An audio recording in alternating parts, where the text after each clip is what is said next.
Ukrainian analyst Serhiy Zgurets explains the recent slowdown in the Russian advance was influenced by weather conditions and significant losses. DeepState conducted a strategic analysis of the Russian advance. Indeed, in March, the invading Russian army managed to occupy 133 square kilometers of Ukrainian territory. However, this is the lowest figure since the summer of 2024. Another important factor is the occupiers' losses, over 40,000 personnel. If we calculate the ratio of territory occupied by the Russians to their losses, March can be considered the month of the highest Russian casualties in over 1.5 years of combat, Zgurets explained on Espreso TV. The analyst pointed out that a new phase of intensified hostilities has begun, particularly following the regrouping of Russian forces. The Russian advance has stalled. However, there are factors that contribute to its inertia. Fighting during winter is particularly challenging.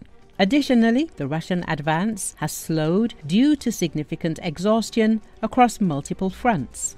Now, a new wave of combat activity is beginning following some enemy regrouping. However, last month's results clearly show that the Ukrainian army is finding effective ways to counter the occupiers, both in terms of Russian personnel losses and the destruction of Russian artillery systems. In March, the Russian army also lost a significant amount of transport vehicles, while losses in armored equipment declined, he added. Russia's Ukraine invasion continued to lose momentum in March 2025, with the Kremlin's territorial gains reportedly falling for a fourth consecutive month.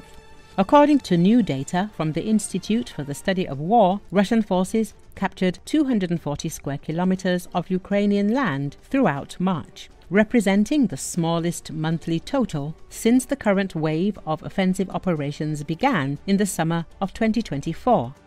News of Russia's slowing advance comes as Russian President Vladimir Putin claims that his invading army currently holds the strategic initiative along the entire front line of the war in Ukraine.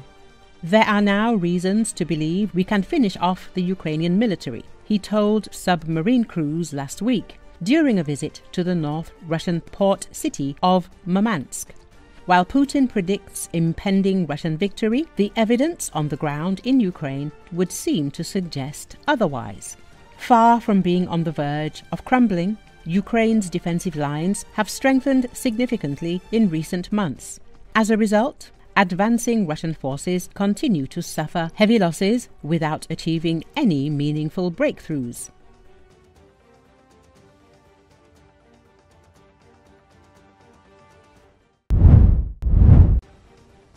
In Putin's army, things are very bad, not only with armored vehicles, but also with other military transport. A striking example of this is the recent attack of the Russian armed forces on the positions of the Ukrainian armed forces, using a vehicle manufactured in 1990. The Russian armed forces use such models to transport their infantry across a strip that is patrolled by drones and which is heavily mined, Forbes reports. On the one hand, the car has a hard roof, but it certainly won't save you from an artillery shell, only from natural disasters. However, other light off-road trucks, Luaz-1302, were recently spotted in the ranks of Putin's army. The most interesting thing is that these vehicles are an exclusively Ukrainian product. They were produced in Ukraine between 1992 and 2002 at 2 factories. Since the losses of Russian armored vehicles in 3 years have reached 20,000 units, which far exceeds the ability of Russian industry to directly replace each destroyed tank, infantry fighting vehicles, and armored personnel carrier, Russian regiments regularly attack on foot or in civilian cars, vans, trucks, all-terrain vehicles, and motorcycles. In one of the recent attacks, the Russian armed forces were observed using 4 ATVs, 31 motorcycles, and 10 units of heavier transport, including a Luaz-1302.